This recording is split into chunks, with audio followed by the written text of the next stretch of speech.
जय बाबा स्वामी, जय आत्मेश्वर। हिमालय का समर्पण योग भाग 5 का आज 31वां दिवस है और हम हैं पृष्ठ क्रमांक 321 पर। गुरुदेव कहते हैं, अब दोपहर हो रही थी और गर्मी बढ़ने से पहाड़ पर पड़ी बर्फ भी पिघलने लग गई थी। कहीं कहीं तो इतनी संवेदनशील स्थिति थी कि थोड़ी देर भी किसी स्थान पर खड़े हो गए तो शायद शरीर के तापमान से भी बर्फ नीचे खिसकना प्रारंभ हो जाती थी, या नीचे वजन आने से नीचे की बर्फ शरीर के वजन से सरकती थी तो ऊपर की बर्फ उस नीचे की खिसकी बर्फ से ही खिसकती थी। कई बार ऊपर की हिमशिलाएं भी खिसक कर गिरती थी, लेकिन प्रायः वे मेरे आगे बढ़ने के बाद ही गिरती थी। शरीर के चलने से भी वहां संपदन हो रहा था और उस संपदन से भी बर्फ खिसक रही थी। इसलिए जैसे कोई चोर किसी घर में दबे पांव दाखिल होता है, वैसा ही एकदम शांति से, एकदम धीरे धीरे कदम उठाकर मैं चल रहा था। प्रथम आगे का स्थान देखता था, बाद में वह कदम रखने के बाद वहां जमीन की क्या प्रक्रिया हुई वह देखता था, और उस कदम के ऊपर की पहाड़ी की बर्फ पर क्या प्रतिक्रिया हुई वह भी देखता था। कहीं ऊपर बर्फ खिसक तो नहीं रही, यह भी देखना पड़ता था। सारा ध्यान प्रत्येक कदम के साथ रखना पड़ता था। साथ में सामान भी बांध रखा था, लेकिन अब सामान मेरे पीठ पर ले लिया था, क्योंकि पीछे बंधा हुआ सामान मुझे खींचते समय नीचे की ओर खींच सकता था। पीछे सामान रखकर रस्सी से खींचना सपाट स्थान पर ठीक होता है, लेकिन चढ़ाई पर सामान साथ में ही रखना ठीक होता है। सांस भी एकदम धीरे धीरे ले रहा था, कहीं भी संतुलन न बिगड़े इसका ध्यान रख रहा था। ऊपर से पिघल कर गिर रही बर्फ से ऊपर चढ़ना और कठिन हो रहा था, और जैसे जैसे धूप बढ़ रही थी मेरा चलना कठिन हो रहा था, क्योंकि बर्फ पिघल रही थी। मैं लगातार चढ़ता तो शाम तक उन स्थान तक पहुंच जाता था, लेकिन जहाँ पर मुनि साधना करते थे, लेकिन मैंने ऐसा नहीं किया। मैंने शाम को एक स्थान पर रुकने का निर्णय किया, ताकि दूसरे दिन सुबह उठकर ही वहां पर जाया जाए। मैं कोई स्थान खोज रहा था तो एक बड़ा सा पत्थर कुछ छोटी झाड़ियों के पास दिखा, तो उसी स्थान को साफ करके मैंने रात वहां गुजारने का निर्णय किया। वह स्थान पहाड़ की आड़ में था, इसीलिए हवाएं तो नहीं लग रही थी, पर ठंड बहुत थी और हाथ पैर ठंड के मारे कांप रहे थे। लेकिन फिर भी जब शरीर थका हारा हो तब मुनियों के पास जाना उचित नहीं था।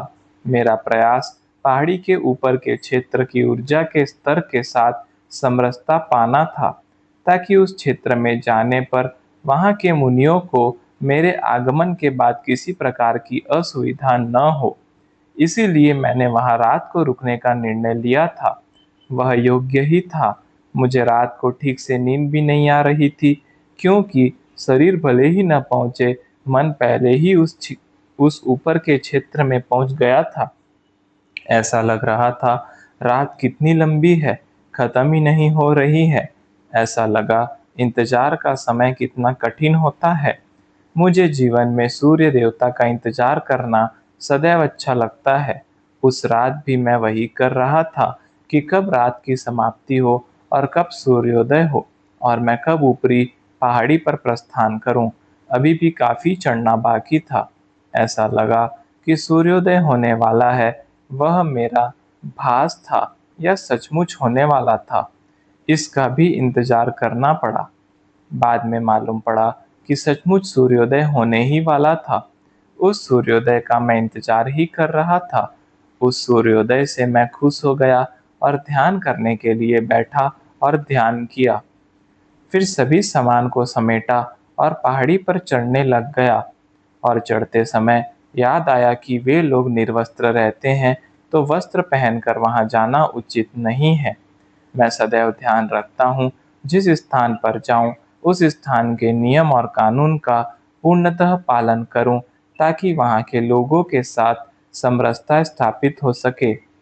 और वैसे भी वहां जाना हो वहाँ के नियमों का, कानून का सम्मान करना ही चाहिए, क्योंकि वास्तव में नियम और कानून से हम हमारे शरीर पर नियंत्रण करते हैं, अपनी आदतों और स्वभाव पर नियंत्रण करते हैं, क्योंकि जिसका शरीर पर नियंत्रण नहीं है, वह चित्त पर नियंत्रण क्या करेगा। ऐसा सोचकर मैं कोई स्थान खोजने लग गया, जहां अनावश्यक सामान को सुरक्षित रख सकूं। फिर एक दरार पत्थरों के बीच मिली, जहां सामान रखा जा सकता था।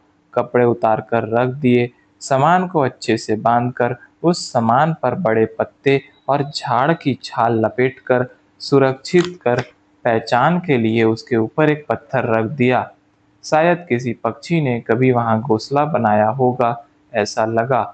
और हाथ में डंडा और दूसरे हाथ में एक झोला लेकर चलने लगा। शरीर को वस्त्रों की आदत थी, इसलिए मुझे थोड़ा अटपटा सा लग रहा था। दूसरा, ठंड भी लगने लग गई थी। तो फिर एक विशिष्ट वनस्पति की झाड़ियां थी, उसके पत्तों को तोड़कर उसके रस से अपने शरीर को जैसे तेल लगाते हैं, वैसे लगा लिया। वह पत्तों का रस एक सुरक्षा कवच का काम करने लग गया। उससे ठंड लगना कम हो गई और शरीर में गर्मी आ गई। कपड़े उतार देने से ऊपर चढ़ना आसान हो गया था, एकदम हल्का लग रहा था। समाज में निर्वस्त्र रहने की मुझे आदत नहीं थी, और यहाँ पर वस्त्रों का भी त्याग करना पड़ा। वस्त्र त्याग के बाद थोड़ा अटपटा लगा, ठंड लगी, सब हुआ, लेकिन महसूस नहीं हुआ, क्योंकि मेरा मेरे गुरु के प्रति खूब भाव था। उस भाव के कारण किस परिस्थिति में हूँ, इस बात का ध्यान नहीं रहा। शिष्य का अगर अपने गुरु के प्रति संपूर्ण समर्पण भाव हो, तो आसपास की परिस्थिति का, अपनी आदतों का, अपने स्वभाव का कोई प्रभाव नहीं पड़ता। इन सब बेकार की बातों पर शिष्य का ध्यान नहीं होता, ध्यान होता है गुरु सानिध्य पर। आज वही अनुभूति मुझे हो रही थी। ये सब बातें उतनी महत्वपूर्ण नहीं लग रही थी, जितना गुरु सानिध्य लग रहा था। कितना चढ़ना है वह मैं देख ही नहीं रहा था, बस चढ़ रहा था। जब ऊपर से आवाजें आई, महापात्र जी इधर से आइए, और ऊपर देखा तो दो जैन साधु पर्वत के किनारे पर बैठे थे और मुझे दाहिनी ओर से चढ़ने का संकेत दे रहे थे। मैंने उनके बताए संदेश को समझा और उसी प्रकार दाहिनी ओर से चढ़ना प्रारंभ किया। वहां एक पगडंडी सी बनी थी, इसीलिए वे मुझे वहां से आने के लिए कह रहे थे। लेकिन वे मुझे महापात्र जी क्यों कह रहे थे, यह नहीं समझा। शायद वे किसी महापात्र जी का इंतजार कर रहे थे, और मैं वह महापात्र जी हूँ, ऐसा उन्हें लगा होगा। जो भी हो, अधिक सोचने का समय नहीं था। मैं ऊपर की ओर चढ़ने लग गया और अंत में ऊपर पहुंच गया। वे दोनों दौड़कर मेरी ओर आए, और उन्होंने मुझे और मैंने उन्हें नमस्कार किया। वे दोनों 25-30 साल के युवक ही थे। दोनों युवा थे और वे दोनों नए ही लग रहे थे। मैंने उन्हें पूछा, आपको मैंने पहले नहीं देखा, आप नए आए हो क्या? उन्होंने कहा, हाँ, 1 साल हो गया है। हमने आपके बारे में डॉक्टर बाबा से काफी सुना था। आपको मिलने की बड़ी तीव्र इच्छा थी, जो आज पूर्ण हुई। डॉक्टर बाबा 3 दिनों से आपका इंतजार कर रहे हैं। उन्होंने ही हमें आपको लेने भेजा है। मैंने थोड़ा स्पष्ट करते हुए कहा, लेकिन मैं महापात्र जी नहीं हूँ। उन्होंने कहा, आपका व्यवहारिक नाम कुछ भी हो, डॉक्टर बाबा ने आपका नया नामकरण किया है, महापात्र। क्योंकि बाबा बोलते हैं, आपका पात्र बहुत बड़ा है, आपके माध्यम से लाखों लोगों तक ज्ञान पहुंचने वाला है। इसीलिए वे आपका उल्लेख महापात्र जी कहकर ही करते हैं। उन्होंने आपका स्थान अभी भी सुरक्षित रखा है, वह आपके ही नाम से है। आपको आपके ही स्थान पर जाना है। अब मुझे महापात्र जी का रहस्य समझ में आया। वे सदैव कहते थे, मनुष्य अपने जीवन के बाद जाना जाता है उसके कर्मों के कारण, तो उसका नाम भी उसके कर्मों के अनुरूप होना आवश्यक है। मेरे जीवन में अनेक गुरु आए, जो अलग अलग स्थानों में निवास करते थे। उन्होंने जीवन में एक दूसरे को देखा भी नहीं था, लेकिन वे सभी एक ही बात कहते थे, तेरा हंडा बहुत बड़ा है, तेरा हंडा बहुत बड़ा है। यह वाक्य सभी कहते थे। यह क्यों कहते थे पता नहीं, लेकिन इस वाक्य को ही बाबा ने महापात्र नाम देकर सार्थक कर दिया। किसी को हम उसके कार्य के कारण याद रखते हैं, हमें उसका नाम भी मालूम नहीं होता, लेकिन कार्य मालूम होता है, तो हम ही उसका उल्लेख उस हमने रखे हुए नाम से करते हैं। इसीलिए शायद बाबा को मेरे कार्य का पता था और उस विशाल कार्य को देखते हुए उन्होंने महापात्र नाम रखा होगा। हम बात बात में मेरी गुफा तक आ पहुँचे। गुफा वैसी की वैसी ही थी जैसी छोड़कर मैं गया था। उन्होंने बताया, यहाँ पर आपके जाने के बाद कोई नहीं रहा, लेकिन आपके आने के 3 दिन पूर्व ही हमने इसे स्वच्छ किया है। आप आराम कीजिए। ऐसा कहकर वे दोनों चले गए। मैंने वहाँ का निरीक्षण किया तो गुफा बिल्कुल वैसी की वैसी रखी थी, और मेरी ऊर्जा जो साधना के समय यहाँ निर्माण हुई थी, वह भी वैसी की वैसी थी। यह इसीलिए थी कि यहाँ मेरे बाद कोई भी नहीं आया था और न रहा था। हम जिस स्थान पर कुछ दिन रहते हैं, हम हमारी ऊर्जा वहाँ छोड़ जाते हैं, और वह अच्छी या बुरी दोनों प्रकार की हो सकती है। हम जैसे विचार करेंगे वैसी ही हमारी ऊर्जा की निर्मिति होगी। लेकिन अगर कोई अन्य आकर नहीं रहा, तो वह ऊर्जा का क्षेत्र वैसा का वैसा कई सालों तक बना रहता है, और प्रकृति इस ऊर्जा क्षेत्र को और वृद्धिगत कर देती है। यही अनुभव मुझे आ रहा था। यहाँ के प्राकृतिक वातावरण ने इस गुफा के ऊर्जा क्षेत्र को और विकसित कर दिया था। मुझे ऐसा लगा मैं मेरे ही घर में आ गया हूँ, और वहाँ पहुँचकर मुझे अच्छा लगा, और दिन भर मैंने विश्राम करने का ही निर्णय किया। वहाँ के पवित्र वातावरण के साथ मैं समरस होना चाहता था। मैंने दिन भर आराम किया ताकि शरीर प्रथम उस वातावरण के अनुरूप हो जाए। शाम को ध्यान साधना की ताकि वहाँ के वातावरण के साथ एक रूप हो सकूं। मैं नहीं चाहता था मेरे कारण वहाँ किसी को भी तकलीफ हो। फिर रात को विश्राम किया और रात में बड़ी अच्छी नींद आई। पिछले कई दिनों से मैं असुरक्षित स्थानों पर ही था। सदैव तेज हवा का, ठंड का, बर्फ का भय रहता ही था। उस रात सब बातों से मुक्त होकर सो रहा था। गुफा काफी बड़ी थी और प्राकृतिक रूप से सुरक्षित थी, और इतने सारे गुरुओं के सानिध्य का प्रभाव तो उस स्थान पर स्पष्ट अनुभव हो ही रहा था। सुबह उठा तो मुझे एकदम हल्का हल्का लगने लग गया, मानो शरीर का वजन ही एकदम घट गया हो। एक प्रकार की अति संवेदनशीलता का भास होने लग गया। बाद में मैंने ध्यान किया। ध्यान के बाद तो और अच्छा लगने लगा। शरीर की थकान तो रात के विश्राम के बाद ही उतर गई थी। ऐसा लग रहा था कि जन्म से ही मैं उसी गुफा में था। पिछले दिन ही मैं इस गुफा में आया था, यह भी भूल गया और वहीं रहता था। वहां से कहीं गया ही नहीं था। ऐसा लगा मानो सालों से वहीं रह रहा था। मन ही मन डॉक्टर बाबा से मिलने की अनुमति मांगी, और जब थोड़ी देर बाद मिली तो मैं उनके स्थान की ओर चल दिया।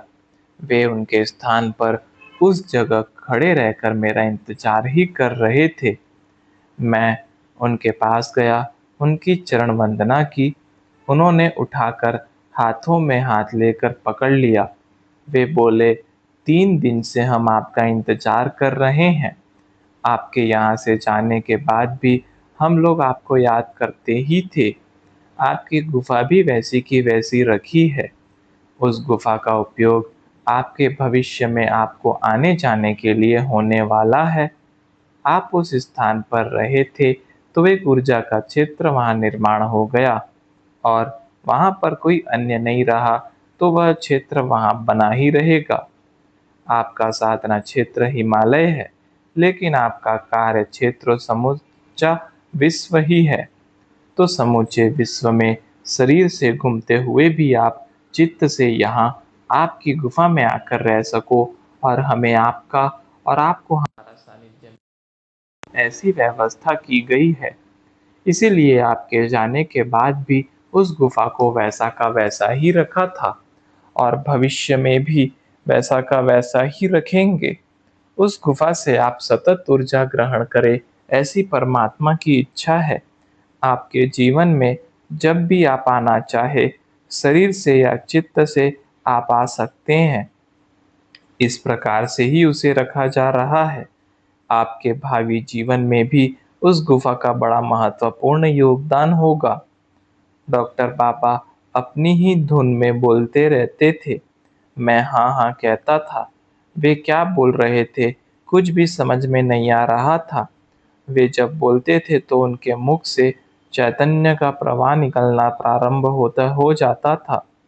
उस प्रवाह में सोचने समझने की शक्ति समाप्त हो जाती थी और वे क्या बोले, कोई थोड़ी देर बाद पूछे तो वह भी याद नहीं रहता था।